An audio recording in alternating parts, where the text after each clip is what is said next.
அனைவருக்கும் வணக்கம். இன்று நம்ம பார்க்க போகிறது மத்திய அரசின் ஸ்டாஃப் செலெக்ஷன் கமிஷன்லேருந்து வந்திருக்கக்கூடிய ஒரு வேலைவாய்ப்பை பற்றி நம்ம பார்க்க போகிறோம்.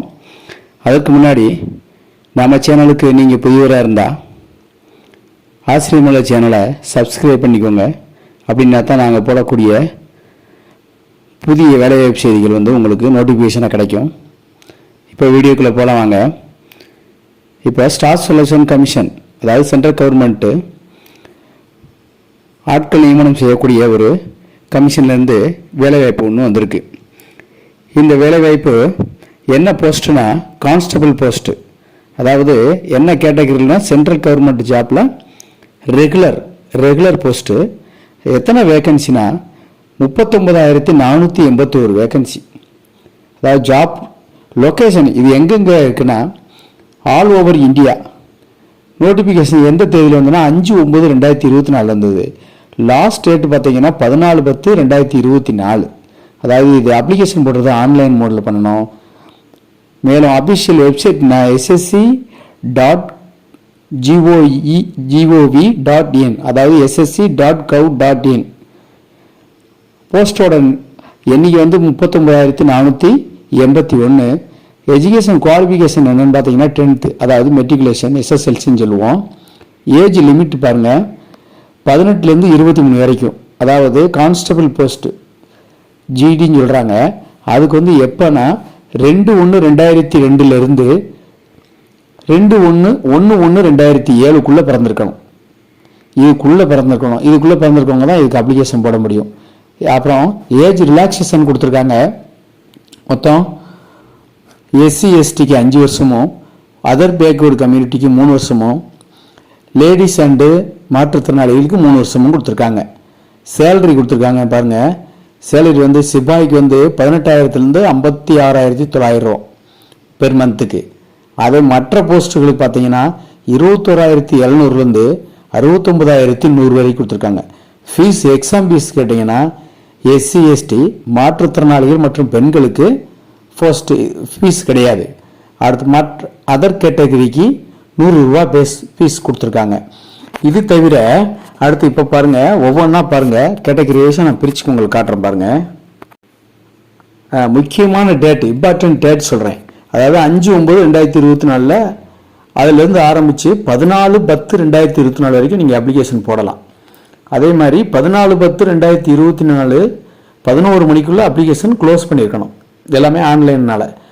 அடுத்து பார்த்தீங்கன்னா அதாவது ஆன்லைன் பேமெண்ட்டு மறுநாள் வரைக்கும் பண்ணிக்கலாம், 15/10/24 வரைக்கும்.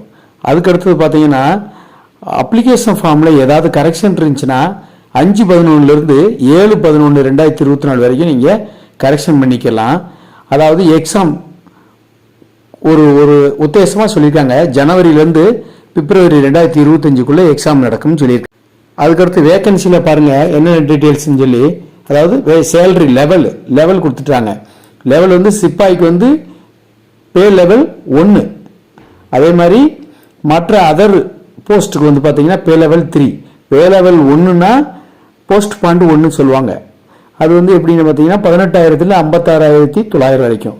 போஸ்ட் பாண்ட் 3ல 21,700லேருந்து 69,100 வரைக்கும் இருக்குது. அடுத்து இதை வேக்கன்சியில் எண்ணிக்கை பிரிச்சுட்டாங்க. அதாவது ஒவ்வொரு போஸ்ட்டுக்கும் ஒவ்வொரு விதமாக பிரித்து வச்சுட்டாங்க. என்னென்ன போஸ்ட்டுன்னு பிரிச்சுருக்காங்கன்னு பாருங்கள். அதாவது இப்போ மேல் ஃபீமேல் தனித்தனியாக இருக்குது. இதில் மேலுக்கு ஃபஸ்ட்டு பார்ப்போம்.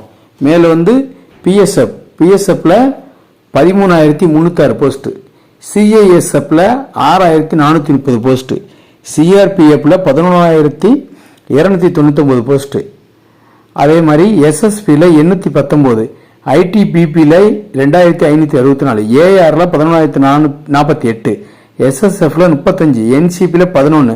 மொத்த டோட்டல் 35,612 மேலுக்கு மட்டும், ஆண்களுக்கு மட்டும். ஃபீமேலுக்கு கம்மியாக தான் இருக்குது. ஃபீமேலுக்கு மொத்தம் பார்த்தீங்கன்னா 3,869 போஸ்ட் தான். மொத்தம் சேர்ந்து 39,481. அடுத்து பார்த்தீங்கன்னா ஏஜ் ரிலாக்ஸேஷன். நம்ம ஏற்கனவே சொன்ன மாதிரி SC STக்கு 5 வருஷமும், ஓபிசிக்கு 3 வருஷமும், எக்ஸ் சர்வீஸ் மேனுக்கு புதுசாக சேர்த்துருக்காங்க. இதில் 3 வருஷம் கொடுத்துருக்காங்க. அதே மாதிரி children and defendant of victim killed in Gujarat. குஜராத்தில் 2002 1984 நடந்த சம்பவத்தில் பாதிக்கப்பட்டவங்களுக்கு 5 years கொடுத்துருக்காங்க. அதுக்கடுத்து பாருங்க, போனஸ் மார்க் கொடுக்குறாங்க. இன்சென்டிவ் அல்லது போனஸ் மார்க்னு சொல்லி கொடுத்துருக்காங்க. அதாவது என்சிசியில் நீங்கள் இருந்திருந்தீங்கன்னா என்சிசியில் சர்டிஃபிகேட் 3 சர்டிஃபிகேட் கொடுக்குறாங்க. ஒன்று CBA. சி சர்டிஃபிகேட் வச்சுருக்கவங்களுக்கு 5% மேக்சிமம் மார்க்லேருந்து. அதே மாதிரி பி சர்டிஃபிகேட் வச்சுருக்கவங்களுக்கு 3% மார்க்கும் போனஸு. ஏ சர்டிஃபிகேட் வச்சுருக்கவங்களுக்கு 2% மார்க்கும் கொடுத்துருக்காங்க. அப்போ எக்ஸாம் பேட்டர்ன், எக்ஸாம் வந்து எப்படி நடக்கும்னா ஆன்லைன் பேஸ்டு தான் நடக்கும்.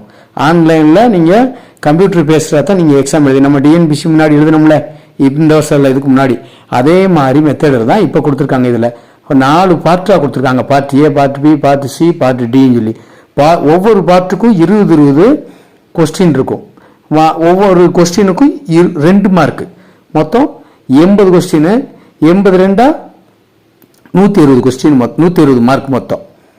அதாவது எவ்வளோ நேரம் நடக்கும்னா 60 நிமிஷத்தில் நடக்கணும். 1 மணி நேரத்தில் இதை எழுதி முடிச்சிடும் நீங்கள். மொத்த கொஸ்டின் 80ல் ஒவ்வொரு கொஸ்டினுக்கும் 2 மார்க்கு.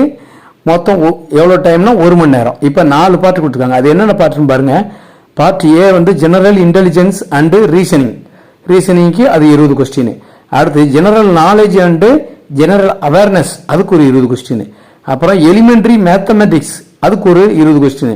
அதுக்கடுத்து லாங்குவேஜ், இங்கிலீஷ் அல்லது ஹிந்தி, இதுக்கு வந்து 20 கொஸ்டின். மொத்தம் எத்தனை கொஸ்டின்னா 80 கொஸ்டின். 80 question into 2 mark. அப்போ 160 மார்க்கு 60 நிமிஷத்தில், 1 மணி நேரத்தில். அதுக்கடுத்து பார்த்தீங்கன்னா இப்போ லாங்குவேஜ் இங்கிலீஷ் ஆர் ஹிந்தினா நீங்கள் இங்கிலீஷ் செலக்ட் பண்ணிக்கலாம். அதே மாதிரி 13 லாங்குவேஜில் எக்ஸாம் நடக்கும். நம்ம தமிழ் லாங்குவேஜில் செலக்ட் பண்ணிக்கலாம், எக்ஸாம் எழுதலாம். அந்த 20 கொஸ்டினுக்கு மட்டும் இங்கிலீஷில் நீங்கள் எழுத வேண்டியிருக்கும் நம்ம தமிழ்நாட்டை பொறுத்தளவுக்கு. அடுத்ததாக பார்த்தீங்கன்னா ஈவெண்ட்டு, அதாவது ரேஸ் வைக்கிறாங்க. அதாவது written test, medical test, fitness test எல்லாம் வைக்கிறாங்க. அதில் இந்த பிசிக்கல் டெஸ்ட்டில் பார்த்தீங்கன்னா மேல் வந்து 5 கிலோமீட்டர் ஓடணும் 24 மினிட்ஸில். ஃபீமேல் வந்து 1.6 கிலோமீட்டர் 8 நிமிஷத்தில் ஓடணும். அதே மாதிரி ரேஸ் அதில் மேல் வந்து 1.6 கிலோமீட்டரை 7 மினிட்ஸில் கிடக்கணும். ஃபீமேல் வந்து 800 மீட்டரை 5 மினிட்ஸ் கிடக்கும். இதெல்லாம் யாருன்னா லடாக் ரீஜியனில் இருக்கிறவங்களுக்கு மட்டும்தான், நமக்கு கிடையாது, இது தேவையில்லை, நீங்கள் இதை விட்டுருங்க. அடுத்து பார்த்தீங்கன்னா நம்ம ஏற்கனவே சொன்ன மாதிரி மேக்சிமம் மார்க்லேருந்து எத்தனை பெர்சன்டேஜ்னு சொல்லியாச்சு. அதுக்கடுத்து முக்கியமான இம்பார்ட்டன்ட் பாருங்க. அதாவது எக்ஸாமினேஷன் சென்ட்ரு ரீஜனல் வாரியாக நடக்குது. மொத்தம் இந்தியாவில் 11 ரீஜனல் வாரியாக நடக்குது. இப்போ அதில் ஒவ்வொன்றுக்கும் டோல் ஃப்ரீ நம்பர் கொடுத்துருக்காங்க. ஒவ்வொரு ரீஜனலுக்கும் டோல் ஃப்ரீ நம்பர் கொடுத்துருக்காங்க. அந்த டோல் ஃப்ரீ நம்பரை நான் இங்கே ஷோ பண்ணுறேன். இதில் நீங்கள் என்ன செய்யணும், நீங்கள் எந்த ரீஜனலுக்கு வர்றீங்கன்னு பார்த்துக்கோங்க. அதாவது நிறையா இருக்குது. நம்ம தமிழ்நாடு வந்து எதில் வரும்னா சென்னையில் தான் வரும். சென்னையில் 2 நம்பர் கொடுத்துருக்காங்க, 2 மொபைல் நம்பர் கொடுத்துருக்காங்க. ஏதாவது நீங்கள் சந்தேகமாக இருந்தால் நீங்கள் இந்த நம்பருக்கு கால் பண்ணி கேட்டுக்கலாம். அதை நம்பர் பாருங்கள், 09445195946. அடுத்தது இன்னொன்று லேண்ட்லைன் நம்பர் கொடுத்துருக்காங்க, 04428251139. இது அவங்க கொடுத்துருக்கக்கூடிய கஸ்டமருக்கு, அதாவது கேர் நம்பர், அதாவது நம்ம ஏதாவது சந்தேகம் இருந்தால் கேட்டுக்கிற மாதிரி. இப்போ இதில் ஏதாவது உங்களுக்கு சந்தேகம் ஏற்பட்டுச்சு, இந்த நம்ம போட்டுக்கக்கூடிய வீடியோவில் ஏதாவது சந்தேகம் இருந்துச்சுன்னா நீங்கள் கமெண்ட்டில் தெரிவிக்கலாம். அதே மாதிரி உங்களுக்கு பிடிச்சிருந்தால் லைக் பண்ணுங்கள், உங்கள் ஃப்ரெண்ட்ஸ்களுக்கும் நீங்கள் ஷேர் பண்ணுங்கள். மற்றவங்களுக்கு கொஞ்சம் உதவியாக இருக்கும். போஸ்ட் அதிகமாக இருக்குது, கொஞ்சம் முயற்சி செஞ்சோம்னா நம்ம விரைவில் அரசு பணி கிடைக்க வாய்ப்பு இருக்குது. அதனால் கொஞ்சம் முயற்சி செய்யுங்க, கொஞ்சம் ட்ரை பண்ணி பாருங்கள். ரீசனபிள் கொஸ்டின்லாம் நிறையா இருக்குது. நம்ம எக்ஸாம் பேட்டர்ன் சொல்லியாச்சு, 4 மெத்தடில் இருக்குது. அதை நீங்கள் என்ன செய்யலாம், படிச்சுக்கிட்டே இருக்கலாம். ஈஸியாக வின் பண்ணி வேலைக்கு போக ஆசிரியர் சார்பாக வாழ்த்துக்கள். நன்றி.